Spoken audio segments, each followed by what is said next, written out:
top of the China story. Distressing scenes at the top. Too large. We were on top of the Afghanistan story. By the minute. A coalition of... We have simplified the complex Indo-Pacific equation for you. The stage is now set for the next step. Will the world isolate China?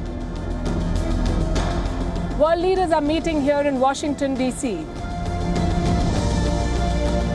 WION is in the U.S. Capitol to tell you where that's headed. A 10-day global coverage from the United States of America. Stay tuned to WION, USA Direct.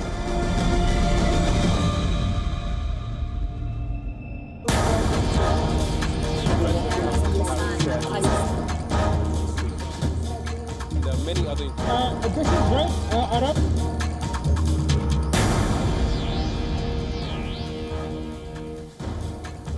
Hello and welcome to WION Live Broadcast from London. I'm Olly Barratt, and coming up we've got the latest updates on stories developing around the world. First up, the headlines.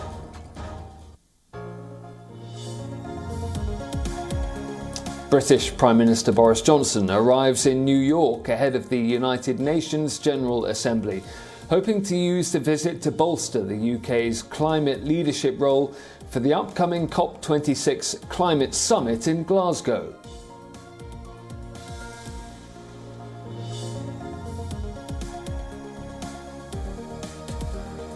France cancels a key defence meeting with Britain amid the row over Australia scrapping a submarine order with Paris. Boris Johnson plays down the rift, saying his country's love for France is ineradicable.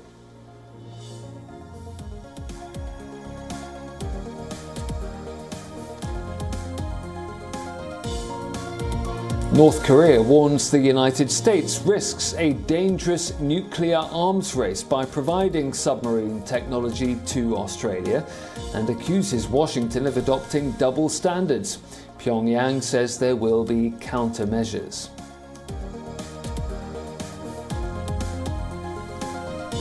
I think we need to avoid at all costs a Cold War that would be different from the past one and probably more dangerous and more difficult to manage.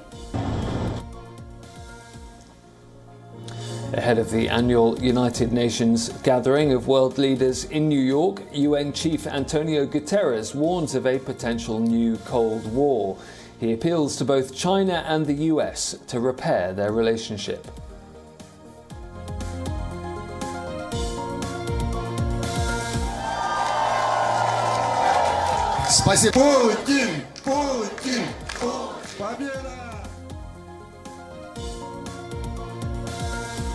The ruling United Russia Party, which supports President Vladimir Putin, claims a two-thirds majority in Russian parliamentary elections.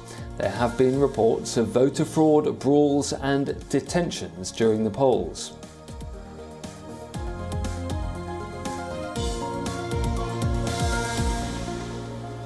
At least 8 people have been killed and 6 injured in a campus shooting at Russia's Perm State University after a student opened fire at the campus before being apprehended by security forces.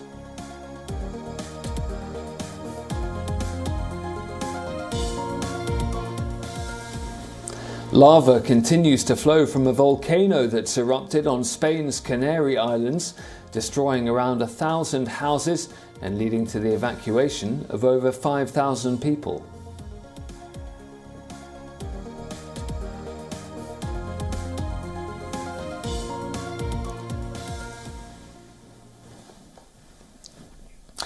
World leaders are descending on New York for the United Nations General Assembly. The UNGA will look to build momentum to reach an ambitious climate agreement and will also see a focus on boosting efforts to fight the COVID-19 pandemic. Afghanistan will also be high on the agenda for discussions at the UNGA after the Taliban takeover in Afghanistan. All of this in the shadow of tensions between the United States, China and Russia. Because of the coronavirus pandemic, around a third of the 193 UN member states are planning to attend the UNGA virtually. Presidents, Prime Ministers and Foreign Ministers for the remaining countries travelling to the United States. Among them, US President Joe Biden. He'll address the Assembly in person in what will be Biden's first UN visit since taking office. Joe Biden will also host a virtual meeting from Washington with leaders and chief executives aiming to boost the distribution of vaccines globally. A so-called US honour system means anyone entering the Assembly Hall effectively declares they are vaccinated, although proof of vaccination is not required. This system is set to be broken, though, when the first world leader comes up to give his speech. Brazilian President Jair Bolsonaro is a vaccine skeptic. Before the annual speeches begin, UN Secretary-General Antonio Guterres and UK Prime Minister Boris Johnson will host a closed-door meeting of world leaders on the sidelines of the General Assembly. Guterres and Johnson will call upon world leaders to take action on climate change. Johnson's visit is being seen as a crucial precursor to the UN COP26 summit in Glasgow in November. It's only a couple of months now till the COP26 summit, and so we need everybody to focus on what's called their nationally determined contributions. That's the amount of carbon dioxide each country is going to cut. So the $100 billion a year that we need to raise is to support those countries make the transition. But what we're also asking for here at COP is for countries to phase out coal, 2030 for countries that are developed, 2040 for developing countries, and then phase out hydrocarbon internal combustion engine vehicles, cars as well. Israel's Prime Minister Naftali Bennett will also be making a first appearance at the United Nations. The Taliban's swift takeover of Afghanistan and the withdrawal of foreign forces from the country is set to be a major topic of discussion at the UNGA. Foreign ministers of the 5 permanent members of the UN Security Council, the US, Russia, the UK, China and France, are expected to discuss the situation in Afghanistan in a meeting on Wednesday. Russia and China, the veto-wielding members of the Security Council, will not be attending the UNGA in New York. The two countries will not even be sending their foreign ministers to UNGA. Analysts say it's an attempt by China and Russia to send a message amid the ongoing standoff with the United States. French President Emmanuel Macron will not be visiting New York, but will be attending the UNGA virtually. Iranian President Ibrahim Raisi will also be among the no-shows.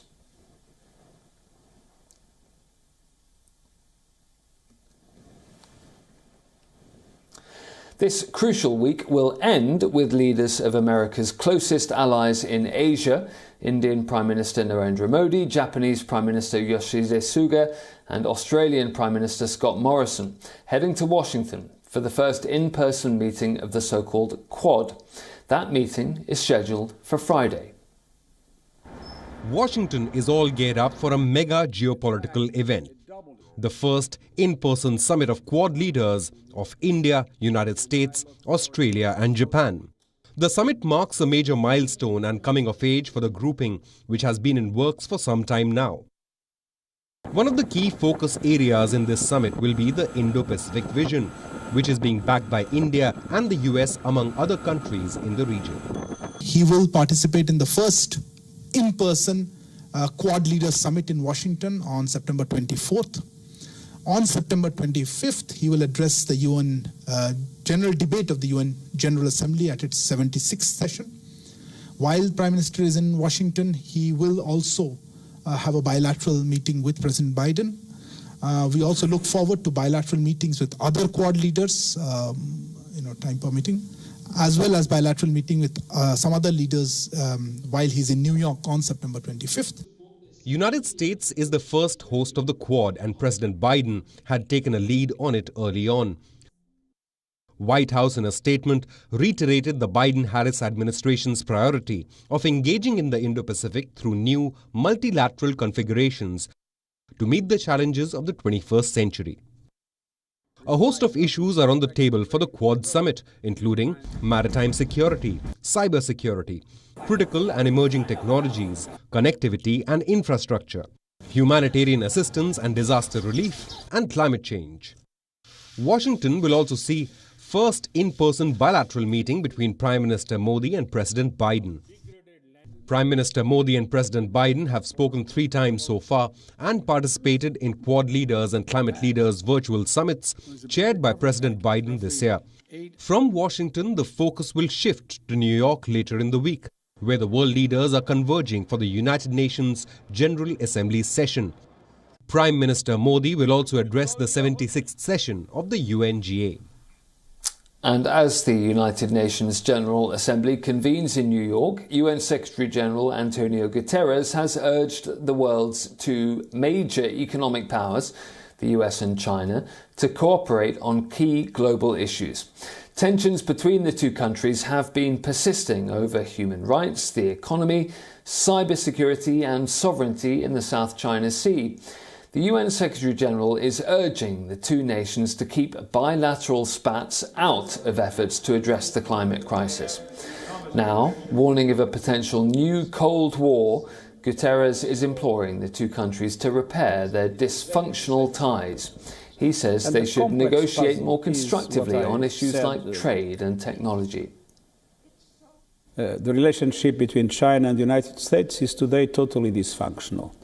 Since the beginning, when I talk with our American friends and our Chinese friends, I've been saying, look, you have different systems, you have different perspectives in various areas. There are inevitably areas where there will be confrontation. It's the case of human rights. It's the case of some geostrategic problems, namely the South China Sea.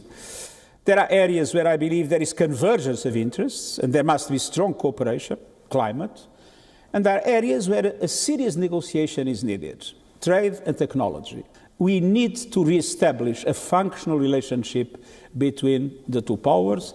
Guterres says the 2 rival geopolitical and military strategies pose dangers that could divide the world. This completely dysfunctional relationship between China and the United States. And I think that we need to overcome this dysfunctionality. So independently of this or that treaty, this or that decision, I think we need to avoid at all costs a Cold War that would be different from the past one and probably more dangerous and more difficult to manage. Guterres lamented the failures of countries to work together to ensure vaccine availability for the entire world. He also urged the G20 group of nations to create conditions for a global vaccination plan.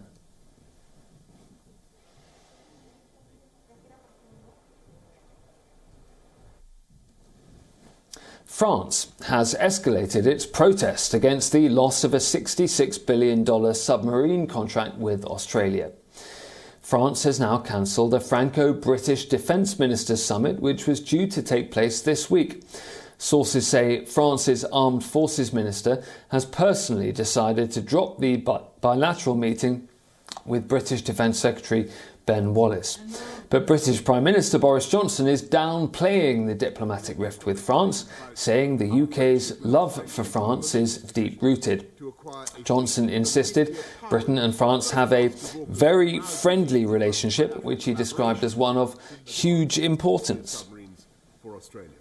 I think that the AUKUS deal that we've done with our Australian friends and our American friends is it's not exclusionary or adversarial towards anybody, whether any partner, friend or partner around the world. It reflects the very, very tight community of interest between the United States, Australia and the United Kingdom. As for our French friends, don't forget, we stand shoulder to shoulder with France in so many important ways. We're with the French in the Baltic states in the largest NATO deployment. We're with them in the Sahel and have been for years. And we, of course, people don't realize this, but there is one country with which we already have a nuclear agreement to share nuclear testing, and that is actually France. But also unhappy with the US-Australia-UK submarine deal is North Korea. Its foreign ministry says these are extremely undesirable and dangerous acts which will upset the strategic balance in the Asia-Pacific region and trigger a chain of nuclear arms race. Those comments from Pyongyang as North Korea itself has increased its nuclear expansion and has carried out missile tests in the last 2 weeks.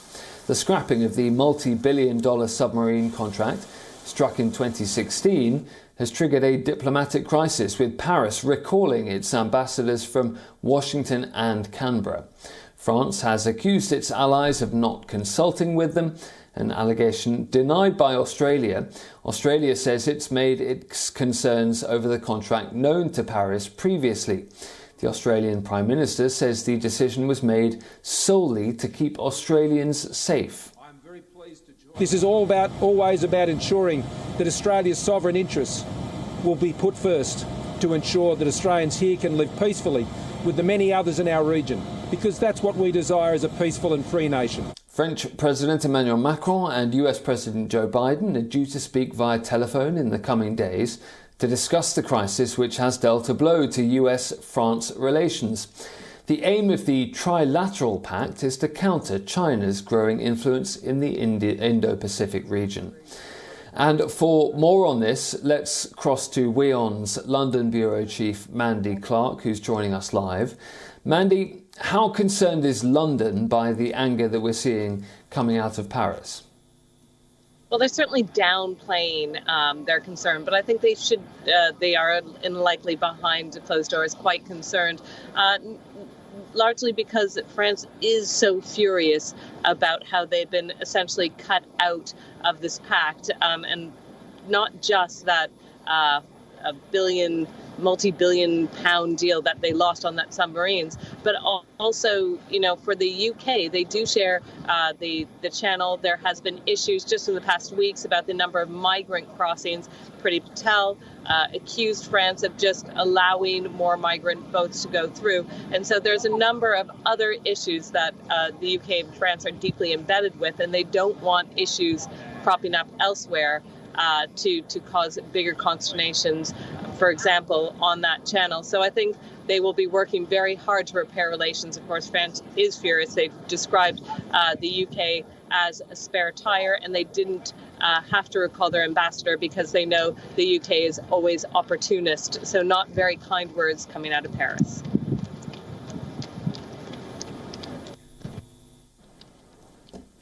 Mandy, thank you. And we'll be back with Mandy, I think, in a minute or so. Meanwhile, Britain's newly updated international travel rules have drawn widespread criticism from Africa to South Asia, provoking allegations of racism and raising concerns of a deepening rift between wealthy and poorer nations across the globe. England last week announced a relaxation of its international travel rules to boost its tourism sector. Under the revised rules, destinations will simply be ranked as low or high risk instead of red, amber and green. Britain's also scrapped some testing requirements for fully vaccinated international travellers. Many tourists will no longer have to take a COVID-19 test before travelling to or back to the country under the new guidelines. The loosening of the restrictions will mainly benefit tourists from Canada and a number of other countries, and that's sparked outrage across the African continent. The UK continues to maintain a de facto ban on travellers from more than 20 African countries and many other developing nations. Kenya and Egypt are the only African countries removed from the red list, despite intense lobbying by African governments.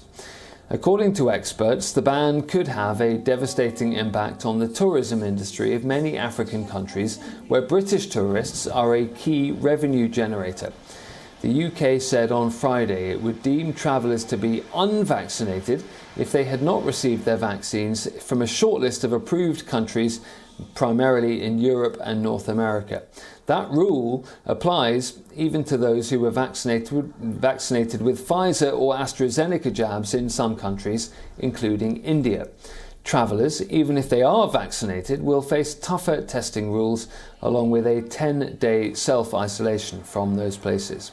Fully jabbed Indians, for example, would not be considered vaccinated in the United Kingdom and would have to undergo 10 days of quarantine. To try and understand the new rules and the controversy around it, let's go back to Mandy Clark now. Mandy, what is the UK government's explanation for those discrepancies? Well, that is the key question. It really isn't forthcoming that the locally produced AstraZeneca jab in India is not recognized as a vaccine. That is a question that has not been made clear. The government, they are saying they're using their best scientific advice. It is a question that certainly the Indian counterpart is going to raise at the United Nations to the UK. It's really going to affect a lot of Indian students who've come to the UK to study. That's a long time to quarantine. It's expensive, the PCR tests, to get almost an early release from quarantine. So it's going to disproportionately affect a lot of those Indian students. And it doesn't seem as of yet to understand the scientific explanation on why the locally produced AstraZeneca is not deemed equal to the one produced here. Mandy, thank you very much indeed.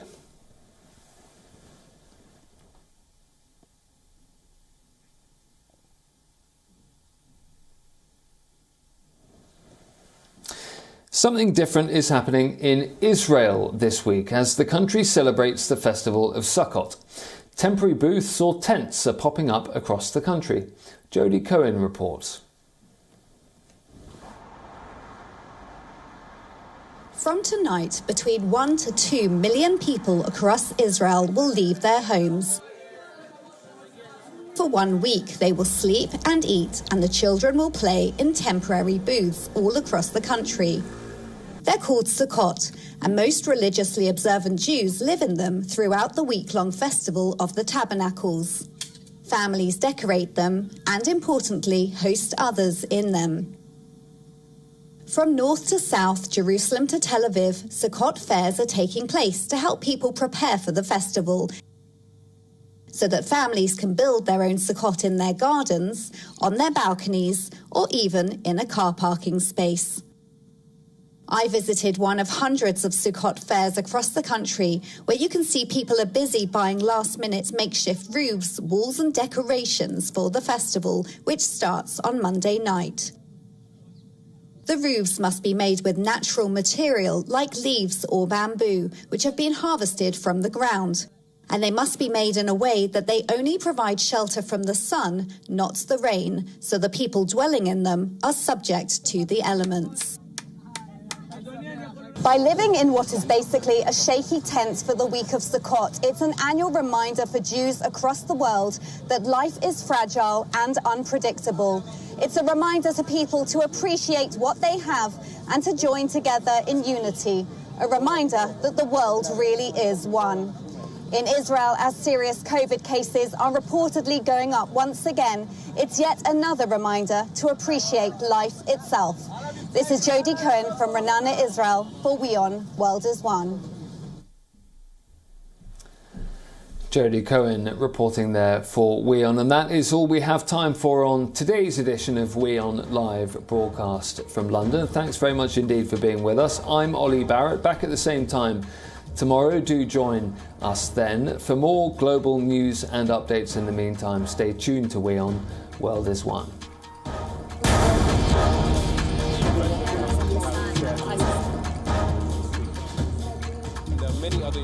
This is right, Arab.